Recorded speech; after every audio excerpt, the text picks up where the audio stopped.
bem, galera do podcast, o Judicast, né? Hoje eu estou aqui com um convidado mais que especial, o deputado federal Luiz Carlos Rauli. Ele é o autor do Super Simples, o Simples Nacional, na Lei Candir, a isenção, né, de ICMS para elaborados, semi-elaborados, também ele é autor. Ele é o idealizador e lutador por anos da reforma tributária que finalmente, né, foi feita, né? Tudo bem, doutor Rauli? Maravilha. Como é que vai? É um prazer muito grande, viu? Estar aqui, você que representa tão bem a família Cunha, né? Eu conheci muito o seu tio-avô, né? Rui Cunha, muito amigo do seu pai, né? Paulo Cunha, e para todos juristas, né? Todos excelentes juristas da melhor qualidade. Obrigado. E um prazer muito grande estar com você aqui nesse Judicast. O prazer é meu, doutor, mestre dos Legal. mestres, né? Lutador para essa reforma que vai ser tão benéfica, né, doutor? Com certeza.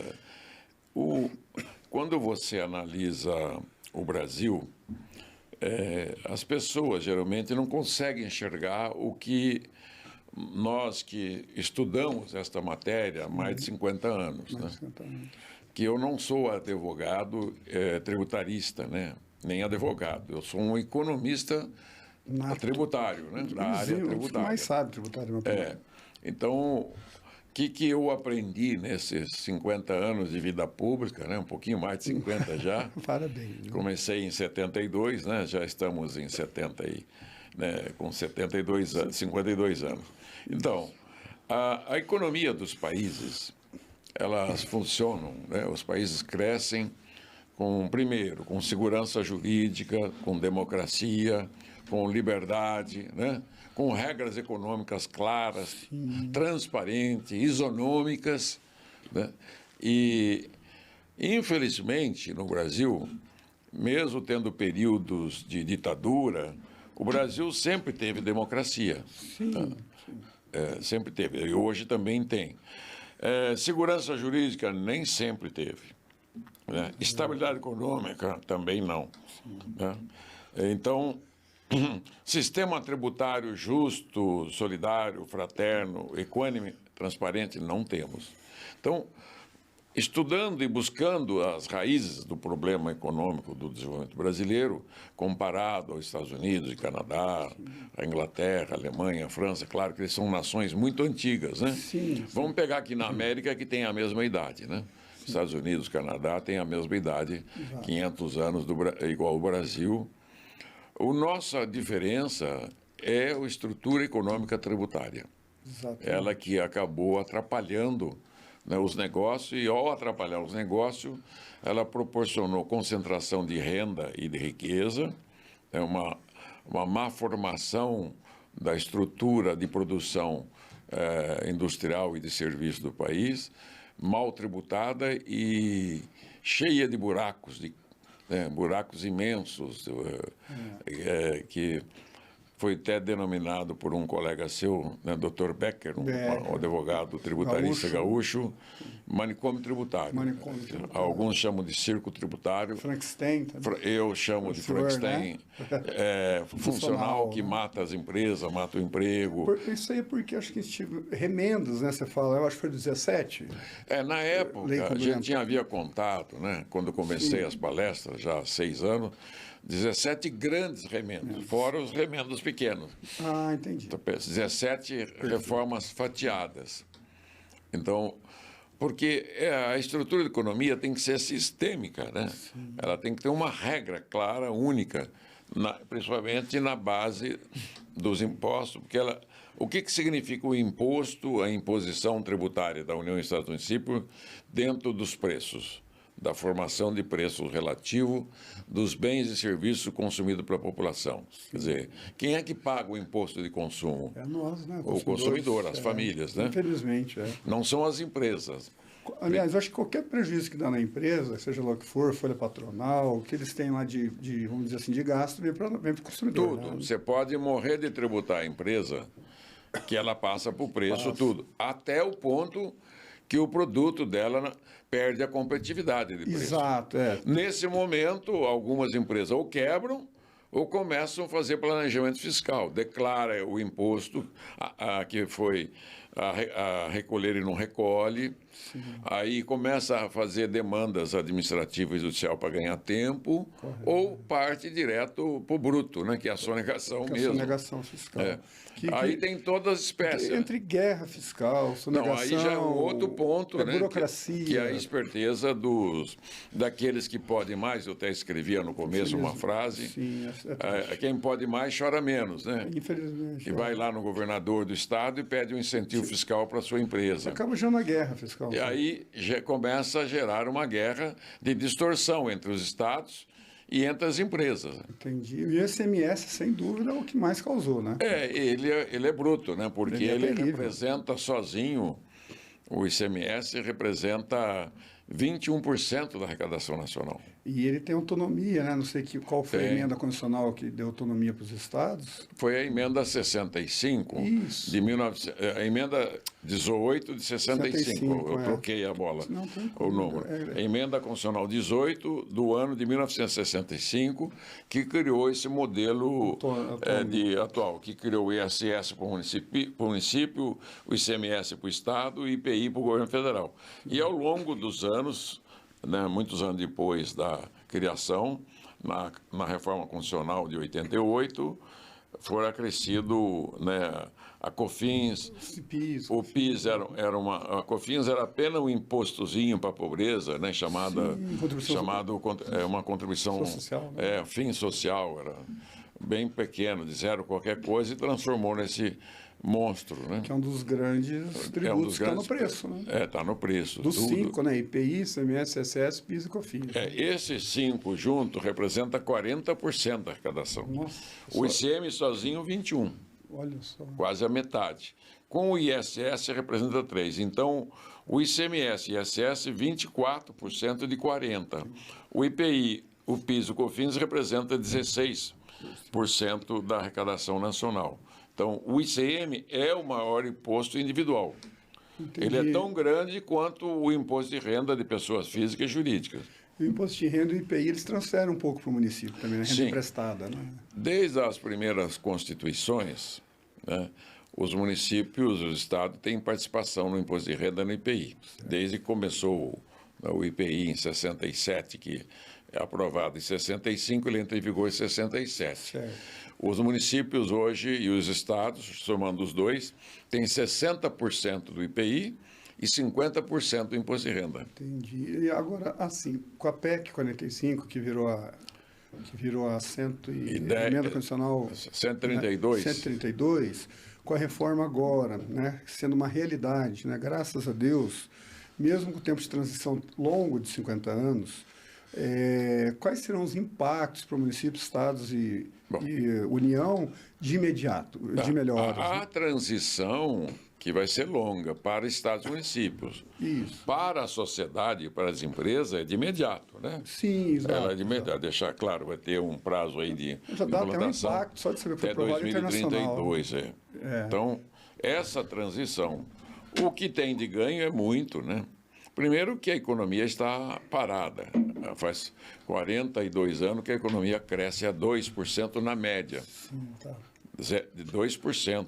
Não cobre nem o crescimento populacional. Então, com 2%, quantos anos precisa para dobrar o PIB? 50. Exato. Exatamente. Então, já passou. Desde a crise de 81, 2 e 3, já passaram, né, 40 e poucos anos, e o Brasil não dobrou o PIB.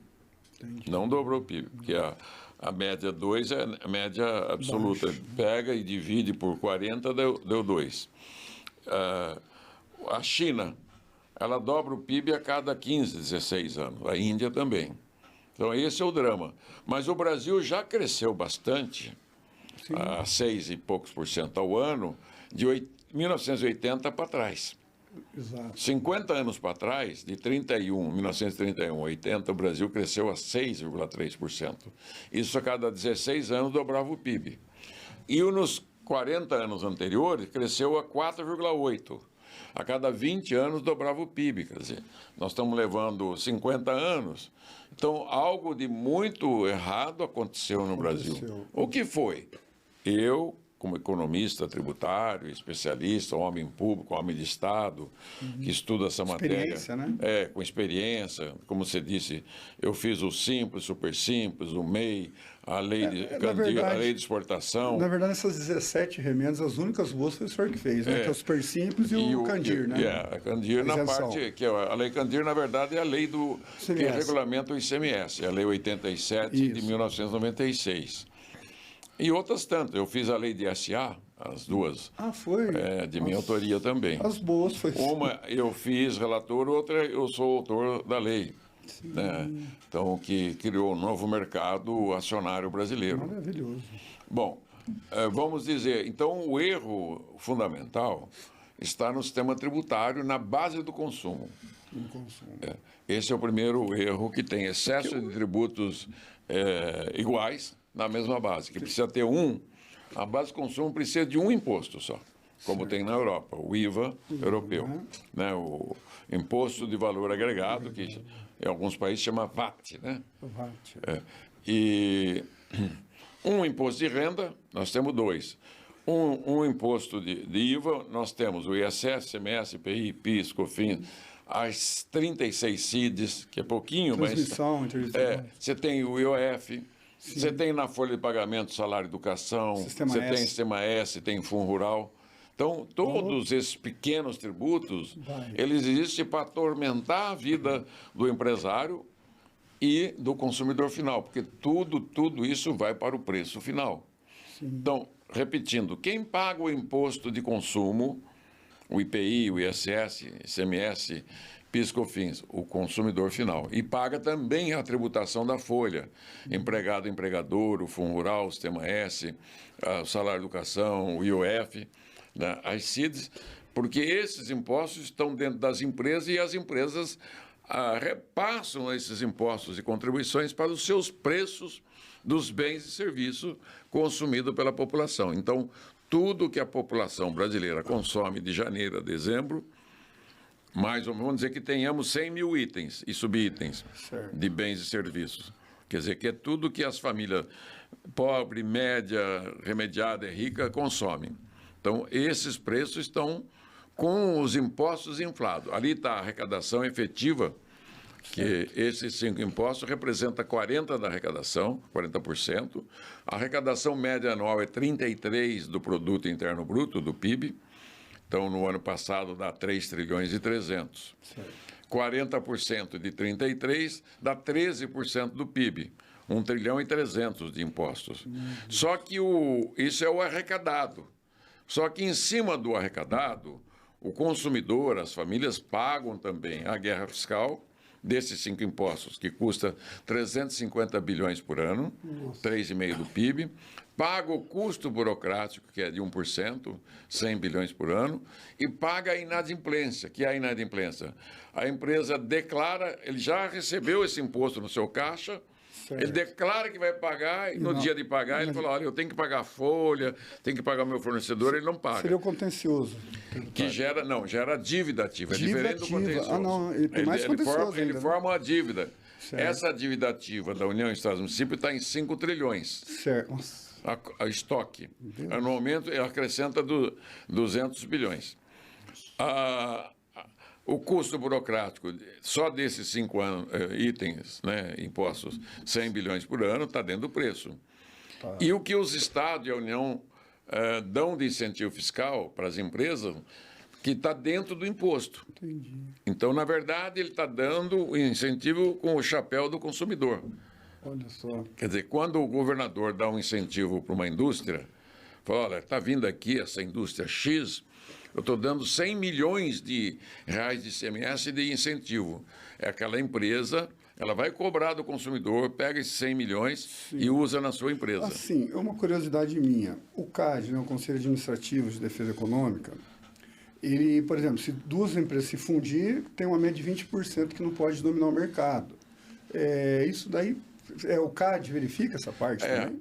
O CAD é o órgão, né, estatal, um órgão de Estado, né, não é do governo, que analisa os casos de monopólio, oligopólios, cartéis e trusts, né? Ou seja, de domínio econômico do mercado.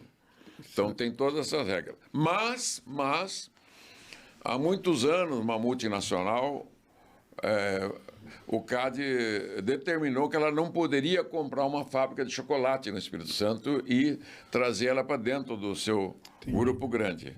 Estou falando da Nestlé. Eu acompanhei bem esse caso no CAD.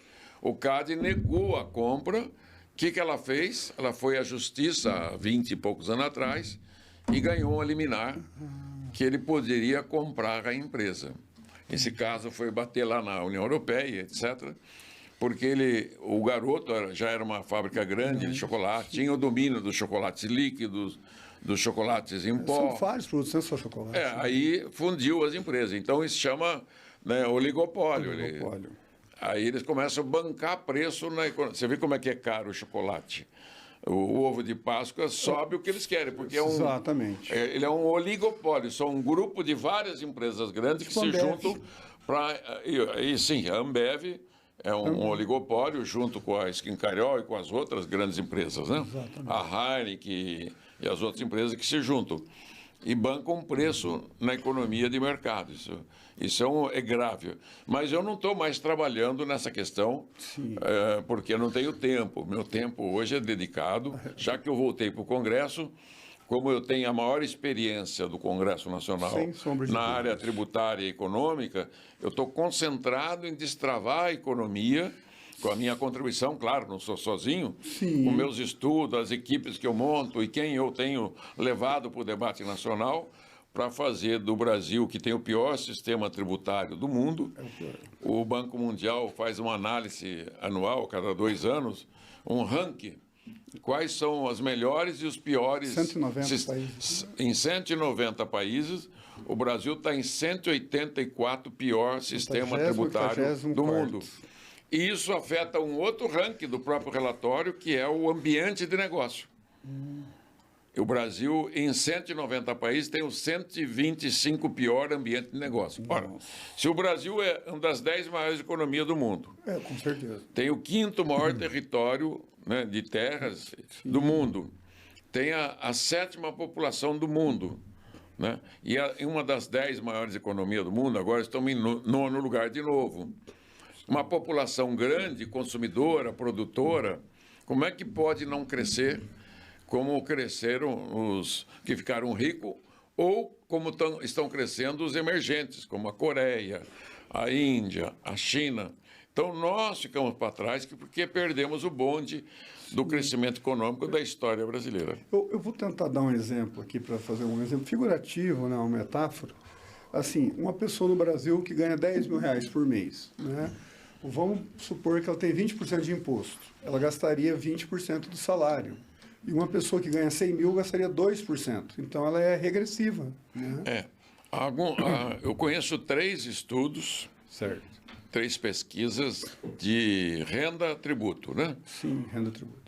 Uma do IPEA, que é o Instituto de Pesquisa Econômico Aplicado do Ministério do Planejamento, uma da FIP São Paulo, que é ligada ali à Universidade de São Paulo, e uma terceira que é da Fiesp, né?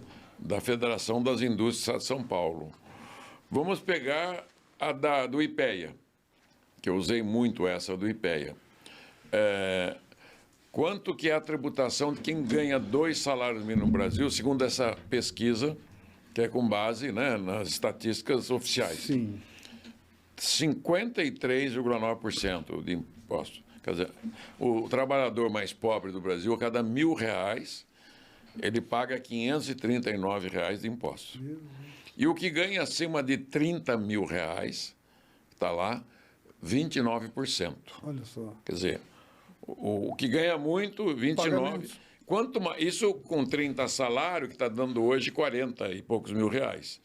E o que ganha 100 mil, menos ainda. O que ganha 200 mil, menos ainda. Claro que é uma minoria, é o Faustão, aquela turma de os cantores, os jogadores de futebol, o CEO das maiores empresas do Brasil, esses ganham acima de 100 mil por mês. Então, isso é uma injustiça terrível. É isso que eu acho. Isso é injusto. Mas vai acabar, né, agora? Não, ainda não, porque no modelo do IVA nós só podemos consertar o imposto de consumo, que é 40% da arrecadação. Nesse imposto de consumo, nós estamos criando 2 instrumentos para diminuir a carga tributária dos mais pobres. Primeiro, redução a zero do imposto de comida. Segundo, reduzir 60% o imposto de medicamento. Reduzir o imposto do transporte público urbano e metropolitano. Criamos um modelo de devolução do imposto personalizado. Como é que vai funcionar? Você tem a nota Paraná, certo, né? A nota paulista. Você concorre a prêmios, né, semanalmente, e tem direito à devolução do imposto de alguns itens para abater no IPVA todo ano. Né? Para isso, você tem que tirar a nota fiscal no teu CPF. Quando no caixa pergunta com CPF, eu sei, não, põe meu CPF. É bom pôr sempre. Aí você acredita lá para deduzir aí um valor por ano para pagar o IPVA. Esse modelo chama cashback, devolução de dinheiro. E o outro é premiação para estimular a tirar nota fiscal. Eu estou criando, já tenho um projeto apresentado. Depois da reforma, agora são várias leis complementares que vão, né? Então, o que nós estamos vislumbrando? Implantou o IVA, Sim. que vai chamar IBS-CBS. O Estado vai ter IBS, que para substituir o ISS-CMS, e o governo federal vai CBS, que é a mesma base. O que é CBS e IBS? Imposto sobre bens e serviços. O que são os bens e serviços? É tudo que o consumidor brasileiro compra e paga. É para ele. Mas como é que é isso, Raul? Pergunta, né? O que é a produção de bens e serviços? O que é o mercado econômico, o mercado consumidor? O mercado de produção e o mercado consumidor, ele se entrelaça. Então, nós temos hoje 8 milhões de micro, pequenas, médias e grandes empresas, 15 milhões de MEIs, 5 milhões de produtores rurais. Aí dá 15, 20, 28 milhões, quase 30 milhões de CNPJs, de empresas, que produzem de tudo, desde atendimento médico, educação, dentista, microfone, copo, comida, roupa, né, telefone, carro, avião, energia. São os bens e serviços. Então, a produção de bens e serviços, o IBGE calcula isso todo ano, quando ele calcula o produto interno bruto, o que ele calcula? A soma da produção dos bens e serviços produzidos no país, que vão para o consumo das famílias. Né? O que sobrar ele exporta e o que ele não tem, o Brasil importa um pouquinho. Mas o 90% é para o mercado interno. Tá? Então, esse consumo desses produtos que entrelaçam, ninguém sabe se é bem e serviço, quanto tem de serviço nesse microfone? Um monte de serviço. Aqui tem a tecnologia, aqui tem energia elétrica, aqui tem combustível, aqui tem o cara que pintou serviço de pintura, aqui tem, e tem insumo, tem a origem do matéria-prima que veio da zona rural. O insumo geralmente dá crédito. Né? Isso, estou dizendo assim, por isso que o IVA é Imposto de Bens e Serviços. Qual a grande característica dele? Deixar neutra a cadeia produtiva. Olha que legal. Os franceses, que sempre foi Paris, a França, né, cidade luz e que iluminava o mundo de antes da Revolução Francesa, que criou, né, o trinômio liberdade, igualdade e fraternidade, que é um país, né, capitalista e que hoje é um país são um estado de bem-estar social, né? Eles são economias sociais democratas, não são comunistas nem todo capitalista, eles são um intermédio, né, da ação do ponto de vista econômico e um país de bem-estar. A França, a Inglaterra, a Alemanha, a Itália, a Dinamarca têm todas a mesma característica. Então, a economia de mercado, a parte do consumo, eles adotaram na França o IVA para substituir os outros impostos. O que você tinha na antiguidade, antes? A mercadoria passava de um município para outro, cobrava. De um estado para outro, cobrava. De um país para outro, cobrava. Hoje, a regra é não cobrar imposto de um país para outro, nem de um estado para outro, nem de um município para outro. Então, Mas como o imposto ele tem que ser cobrado no local, na cidade onde mora e o consumidor que ele comprou. Então, você não exporta mais impostos, nem importa. E o Brasil ainda tem isso. Sim, tem guerra fiscal entre os estados, tem barreira tributária. Vamos acabar com tudo isso. Então, esse IVA criado há um século na França entrou em vigor na França, Dinamarca, primeiro daqueles países lá, os mais modernos, há uns 70 anos. Está chegando no Brasil com 70 anos de atraso. Então, nós estamos atrasados. Um só imposto na base do consumo para tributar todos os bens e serviços de forma isonômica, para que não tenha privilégio, né? E que, se você quer fazer justiça social, você devolve o imposto, você dá educação de graça, saúde de graça, né? Transporte de graça, como já tem hoje. Nós temos o SUS, a educação pública e etc. Então, e nesse caso, o cashback, que a gente chama de devolução individualizada, vai devolver esse imposto para as famílias de baixa renda naquilo que o legislador, né, aprovar no Congresso Nacional. Por outro lado, vamos ter alíquotas menores de comida. A carga tributária média de comida no Brasil é 33% de alíquota. Nós vamos reduzir isso para próximo de zero. Entendi. Agora, sim, já com as alíquotas formadas, com o IVA, IBS, CBS, já ele sendo concretizado, eu sou advogado, atuo na área tributária também, né? Hoje eu faço crimes contra a ordem econômica, tributária e crimes comuns também. Mas eu digo assim, os advogados que trabalham com recuperação fiscal, vamos dizer assim, de tributos, né? De muitas injustiças. Com essa reforma agora, né, que está concretizada, mas quando ela estiver realmente em vigor, você acha que vai ser uma profissão que vai se extinguir? O que vai acontecer? Não, extinguir não vai, porque ela existe no mundo inteiro, né? Sim. O contencioso brasileiro, que hoje tem um estoque de contencioso administrativo e judicial. O que é administrativo? Certo. Contencioso que tem dentro da repartição municipal, estadual e federal, e tem o contencioso que está nos CARFs, né? Sim. No Conselho de Contribuinte, e um contencioso grande que está na Justiça, estadual e federal. A soma disso, segundo o INSPER de São Paulo, que faz essa avaliação, sempre faz com base nos dados do Conselho Nacional de Justiça, é de 75% do PIB, o estoque. 7 trilhões e meio de um PIB de 10. Nossa. A dívida ativa, 5 trilhões. A renúncia fiscal anual é de 6,5% do PIB. A sonegação de 8% do PIB e o custo burocrático de 2% do PIB. Mas você falou em percentuais menores, por causa dos 5 tributos. Aqui eu estou falando de todos os tributos, né? Mas assim, o contencioso não vai acabar nunca. Mas eu digo assim, como não vai ter mais esse modelo antigo, né? Por exemplo, PIS e COFINS na base de cálculo do ICMS, como não vai ter mais esse tipo, acaba tudo. A auditoria eu acho que vai diminuir ou acabar, né? Porque isso é um chamado custo indesejável. Totalmente. Né? Prejudicial, porque ele vai para o preço. Isso. Toda essa burocracia declaratória que é feita hoje, ela vai diminuir. Claro, pega um escritório de contabilidade que tem 50 funcionários. O dono, o contador, 50 funcionários. Ele vai enxugar isso, mas a renda dele vai ser a mesma.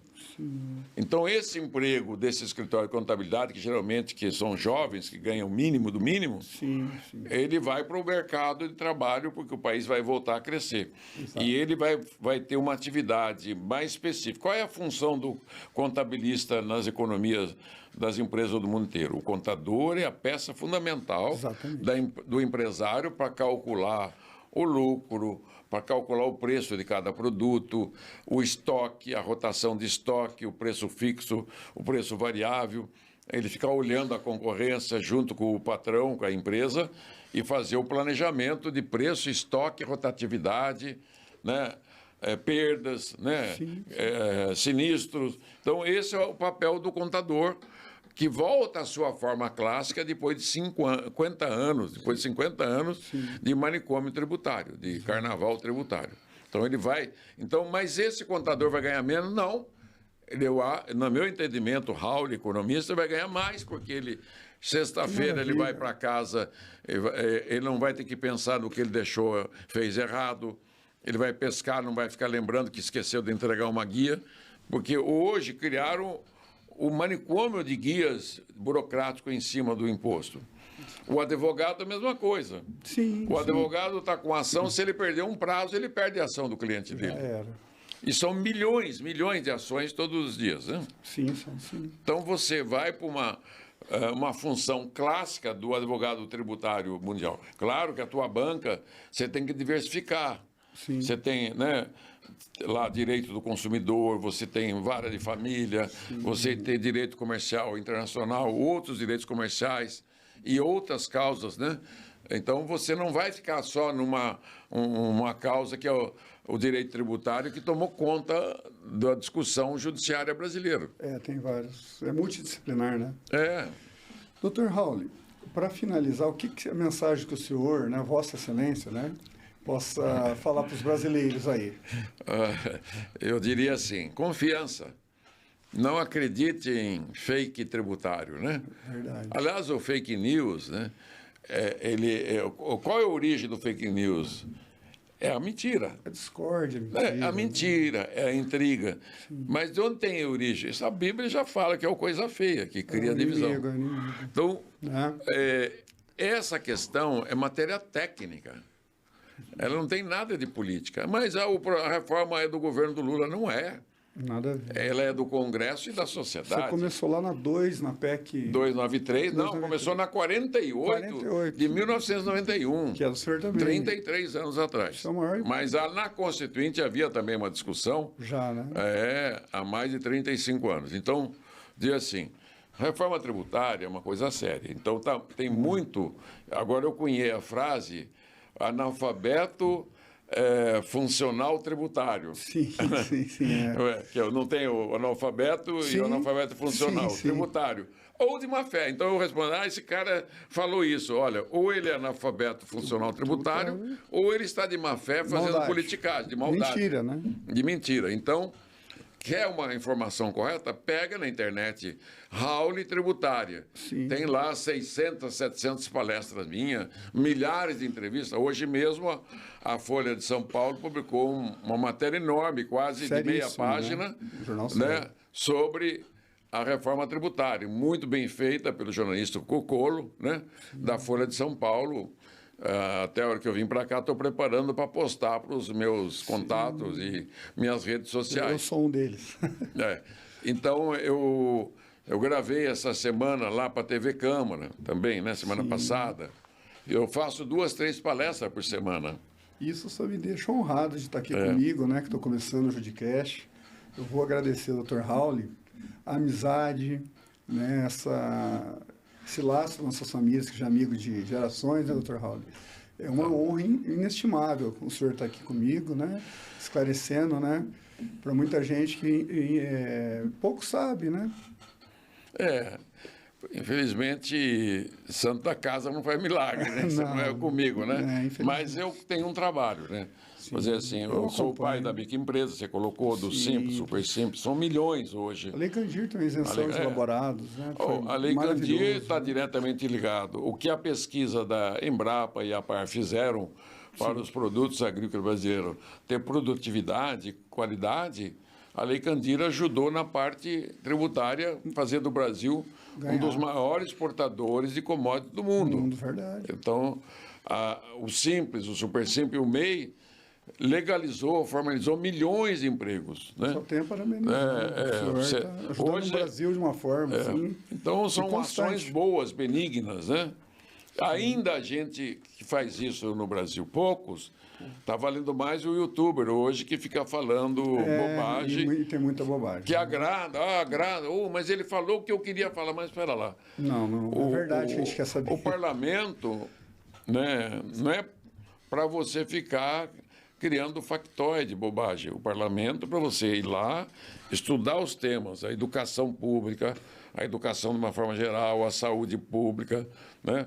Como é que funcionam as regras, o seguro, como é que funciona a economia, a industrialização do país, a agricultura, né? As áreas de urbanização, né? Então você tem centenas de campos para você se aperfeiçoar. Isso que se pretende de um bom deputado, de um bom senador, que seja isento, que estudioso, correto, que procure debater em alto nível, né? Não baixaria. Tem que ter um currículo ali para estar no Congresso, né? Tem que ter conhecimento, não é assim, né? O voto popular é complicado.